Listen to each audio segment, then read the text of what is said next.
Good afternoon, everybody. I serve as a philanthropic advisor for JP Morgan's private bank, and I was graciously asked to speak to you today by the folks at the Case Foundation about the power of philanthropy and the role that it plays as an influencer in social norms in society. So I thought that I would give you a bit of my background, but then spend some time to talk about some of the trends that we're seeing in the sector. So as I mentioned, I serve as a philanthropic advisor, which means that I work with our clients to help build and execute their philanthropic strategies. I work on a variety of issues, everything from how to structure your giving, whether it means build a family foundation or open a donor advised fund, to how to identify and refine the areas of focus, establish a mission statement for you or your family, to what does impact mean, how do we identify that, how do we look at roles of measurement and evaluation in giving and really analyze the return on your philanthropic investment, to how do we engage the next generation and think about succession planning for your own individual philanthropy. Prior to my time at JP Morgan, I was at the Bill and Melinda Gates Foundation, where I helped build and launch the Giving Pledge campaign with Steve and Jean Case and many other generous philanthropists. For those of you who are not familiar, the Giving Pledge campaign is an effort that's led by Bill and Melinda Gates and Warren Buffett to encourage the world's wealthiest individuals and families to commit the majority of their wealth to philanthropy.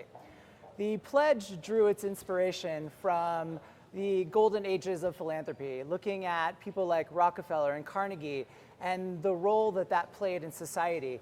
And the goal of the pledge was to reinfuse this dialogue back into the American and global discourse.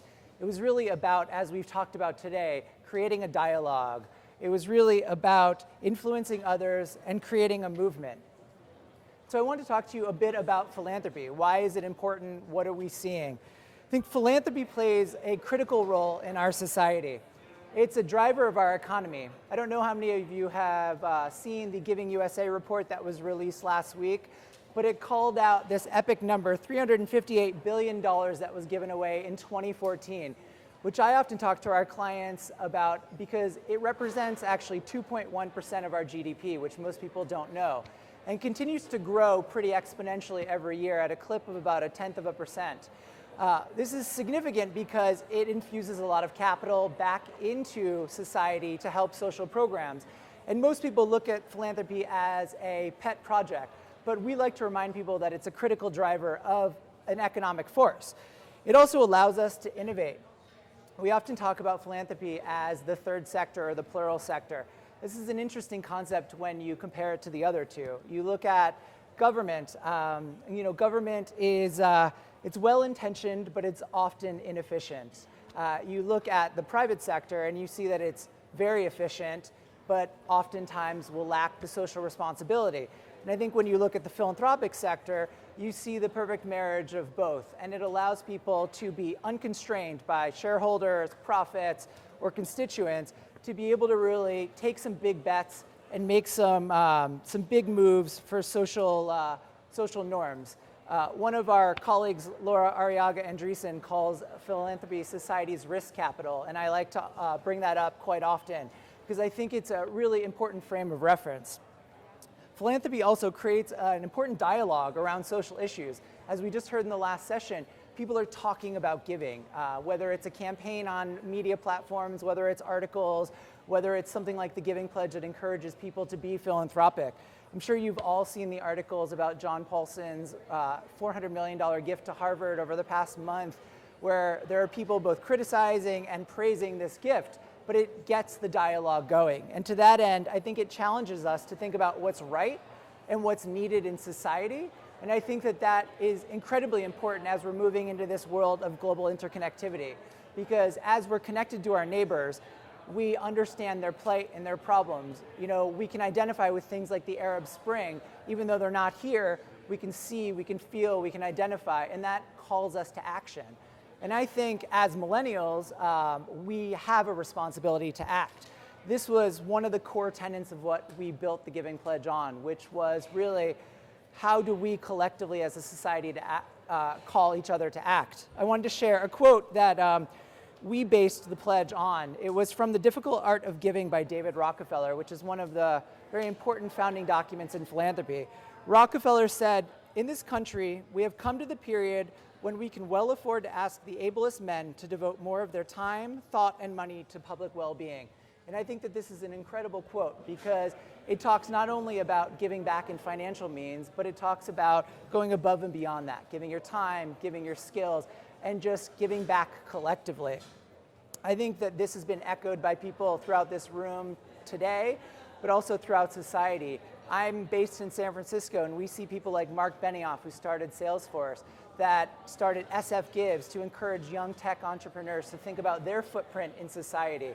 You know, you made your fortune in society, you're giving back to society. And I think that that applies to all levels of wealth, and not just wealth, but volunteerism and strategy and things that go well beyond that.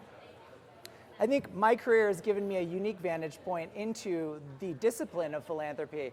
So I thought before I turn it over to you, I would just talk a little bit about how it is evolving. I think that it is evolving at a pretty rapid pace.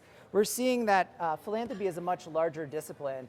We are in the midst of a historic wealth transfer. An estimated $59 trillion will be transferred over the next 40 years, really positioning the next generation of philanthropists to be some of the most influential in history. I think we're seeing that philanthropists are starting much earlier. Wealth is being made at a much younger age and at a pretty higher exponential rate than we've ever seen before, and people are, as a result, giving back. I also think that it's become much more entrepreneurial. We're seeing that people are taking a much more venture approach to their giving. They're being very hands-on. They're looking at issues like systemic change, attacking problems at the core, but they're looking at how they can bridge traditional grant making with some non-traditional means like impact investing. And I want to touch on impact investing really quickly. I don't know how many of you saw the report that was handed out by the Case Foundation when you checked in. It's a short guide to impact investing. But this is a discipline that has been growing exponentially in the past few years, and certainly over the last 12 months, and is spearheaded by the Cases. And this is something where it really infuses the principles of business and philanthropy and actually maximizes the output that is being felt in terms of social norms. And I think it's an important thing to look at because it appeals to not only traditional philanthropists, but investors beyond. And happy to answer any questions you have about impact investing later. I know there's many others in the room that are experts at this. But lastly, wanted to touch a bit on how we can collectively influence the world. When I talk to our clients, we often talk about values. What is your legacy? What is that legacy that you want to leave to the world? And how do you plan on stewarding that legacy? And I would encourage everyone to ask themselves those same questions. And I think that in doing so, you should consider all sectors. Go well beyond philanthropy, consider more than just traditional business, but look at how we can apply that more broadly. So I'd love to open it up to you guys, see if you had any questions, and thank you for listening to me. Yeah. Thanks, everyone. Yeah. With that trend toward more impact investing Yeah. and kind of venture approach, are you seeing more of your clients, or have you seen over a period of time how that impacts the grantee or the receiver? Is it more hands-on from your client's perspective, and how has that relationship Yeah. changed? Absolutely. So she asked, yes, she asked if we're seeing how it impacts the grantees as these trends are emerging. Are, as philanthropists are becoming more hands-on, how is that affecting the recipients of the funds, the nonprofit organizations? And yes, the answer is absolutely. I think that you're seeing a lot of people that, want to be engaged much beyond just writing a check and kind of hoping for the best. Kind of flipping the traditional model on its head, where you're seeing people that are actually asking for that annual report or quarterly check-ins. Maybe they're taking a board seat. Maybe they're, looking at doing some restricted funding as opposed to unrestricted funding. Maybe they're actually making an investment, a for-profit investment, rather than just a traditional nonprofit investment. But I think the overall arching theme of that is that the nonprofit organizations have had to innovate just as the philanthropists have had to innovate. I mean, they have to respond in kind to attract those donors. And in large part, that means that they have to be very proactive about showing quantifiable metrics and telling a story. I think it's a lot about having a narrative. You know, how is your organization affecting change? And I think that there was a period of time where you didn't have to do that or do that as readily. And I think now you're seeing a lot of onus on the organizations to get out there and to tell their story and to quantify that investment. Any others? Yeah. Are you seeing investment impact investors? Are you seeing multi-year commitments by these investors? Yeah. The impact is like the end. Yeah, so she asked if we're seeing multi-year commitments with impact investments, and the answer is yes. I think depends on how you're approaching, your investment in the impact space. I think you can kind of view it in a very traditional model where there's typically a lockup period of your investment. That lockup period can be anywhere from 5 to 7 years, where your capital is being deployed and is yielding a social good. So, an example I often use is leveraging debt or capital to build a school in a developing nation. You're making that investment, that capital is locked up, and then hopefully that return will come back to you. So it is a multi-year investment. There's some really interesting groups that actually have kind of learning circles and opportunities. One that's coming to my mind is Legacy Ventures in San Francisco, where you can actually go in and they'll help identify some of these deal flow to be able to say, here are some opportunities, here's the lockup period, but while it's locked up, let's learn, let's think, and let's collectively as a community come together and think about the next steps of that capital. So it pretty typically is multi-year. Yeah. You mentioned that a lot of people are like, you're seeing younger people becoming philanthropists. Yeah. But I think philanthropy, much like what we were talking about with Art this morning, Yeah. is still seen as sort of a high ground thing. Yeah. Do you encourage people to see themselves as philanthropists, even Yeah. if they're not giving millions of dollars? That's a great question, and I think she asked how do we encourage people to be philanthropists beyond those who have incredible means, and it's interesting. I think that it's something that we often talk to our clients about because they'll come to us and say, how do we get our kids involved or our grandkids involved? And I think it starts with a dialogue. I think it is kind of setting the expectations of giving back in some way. And as I mentioned, I think it goes well beyond financial means. I think that volunteerism is one of the best things that you can do. To go out and to actually help somebody or help a group of people, to give your time to a cause, oftentimes is exponentially more impactful than giving of financial means.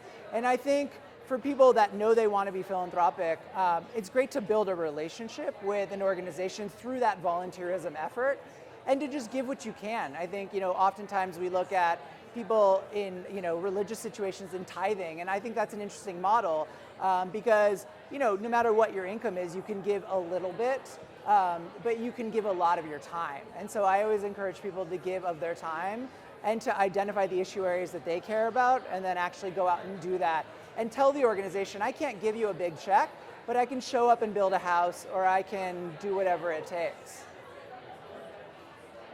Yeah. What do you think people who take the giving challenge have in common? So he asked, what do I think that the people who have taken the Giving Pledge have in common? I think that, certainly the obvious is that they've all committed to give 50% of their wealth or more away to philanthropy, and most of them have given well in excess of that. So I think that those people are thinking beyond themselves, and I think that goes without saying, but it's pretty incredible to be able to say, I have enough, and now I'm actually going to look at what society needs. And it's an interesting conversation because, nobody needs to or is required to give back. But I look at these people, and we're, now up to 135 members of the Giving Pledge, and these are people that are really giving multi-billion dollars out for social programs in lieu of what the government is doing or in partnership of it, as well as the private sector. And I think that there's an incredible selflessness that goes along with that. And especially the fact that, I think there's a control element. I think a lot of these people could have bequested this in their will, to any number of institutions or organizations, but I think they want to be engaged and shape it and be hands-on. And I think that they all have a real hunger to actually see these solutions be solved or the problems be solved.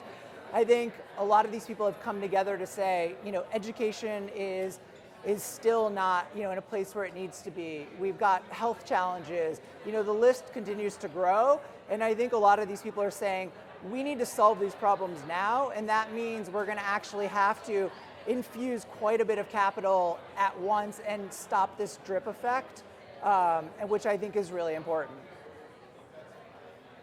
So any last questions? Yeah. How does public benefit company, a BBC designation, change the game for investment? Yeah. So he asked how how B Corps are changing how. Oh, not B Corps. Well, okay. Well, and I think he asked how public benefit corps, public benefit corps are changing the game, and I actually think that it is just changing the discourse. I think it's challenging the private sector to think about what their footprint is, what their social responsibility is. I think corporate social responsibility has long been kind of an afterthought for a lot of corporations. So how do you build it into the DNA up front?